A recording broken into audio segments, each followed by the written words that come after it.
Welcome back to Glam Tones and happy Halloween, my beautiful ghoul squad.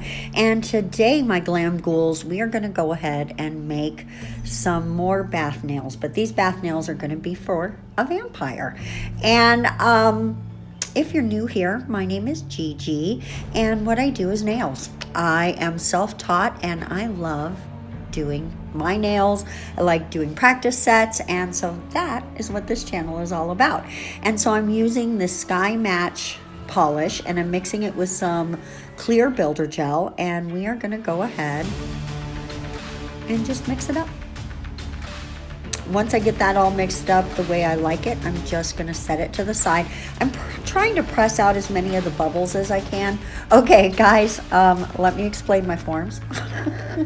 Oops, when I was putting them on, I accidentally popped the perforation. These do not have, the perforation doesn't hold strong. It's easy to pop. So I accidentally popped them, and without that back there, they slide off too easy. So I just fixed it with a little bit of the masking tape that I use for cleaning off my stamping pad. So what I'm doing now is just coming in with some very, very milky builder gel that I mixed together, and this is Yayogi. We're going to use up the Yayogi on Carmen because I'm not going to wear it anymore, and if you're curious why, I'll figure out what video I talked about that in, and I will link it for you.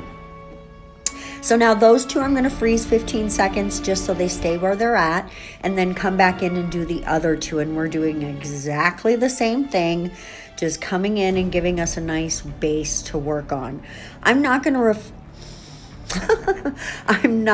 to remove the forms, but I still like to have a nice solid base to work on so that when I come in and start adding more stuff, I'm not messing up what I've already got down there. So I like to freeze up that bottom and then cure it all up before I come in with the rest.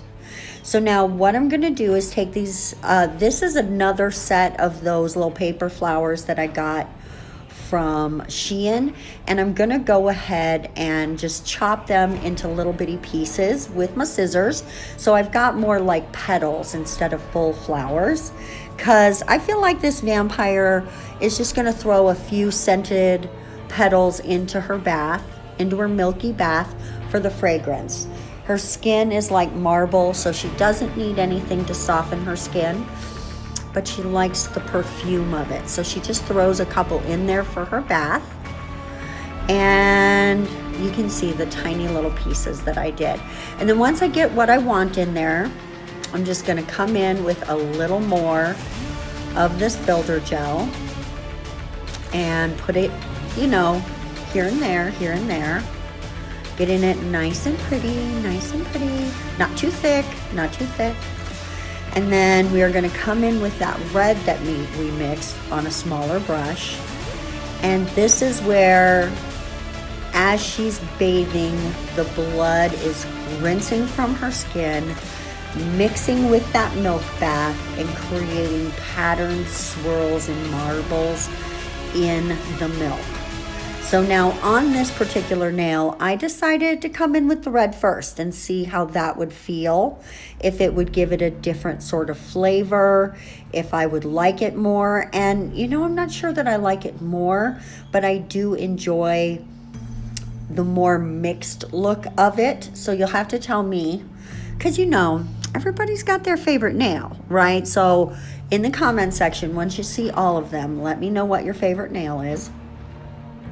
Now I'm just coming in and making sure that everything is structurally there, that we've got the product we need for the nail that we're making. We are going to come in and encapsulate, but you still want to have a nice base for that.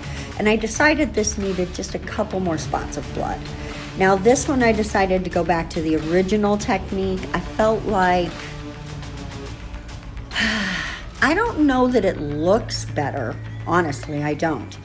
I feel like it was a little easier to manage putting the red in first. Part of that, did you hear that little whistle from my teeth?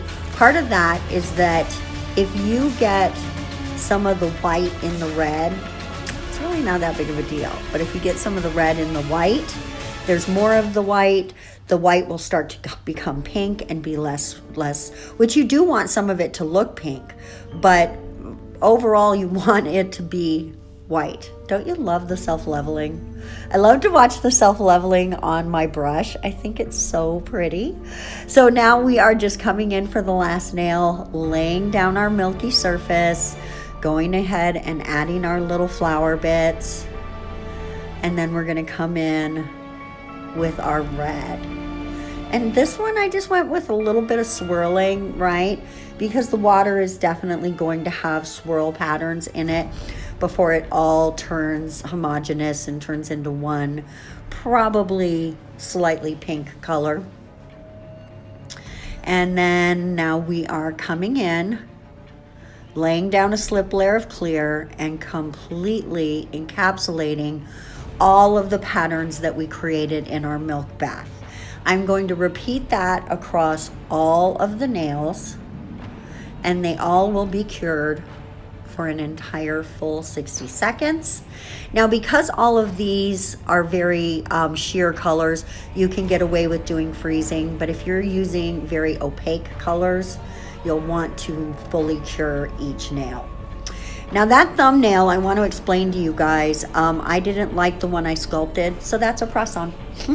There you go. And I just put a nice layer of the milkiness on there and put a couple of bloody drops.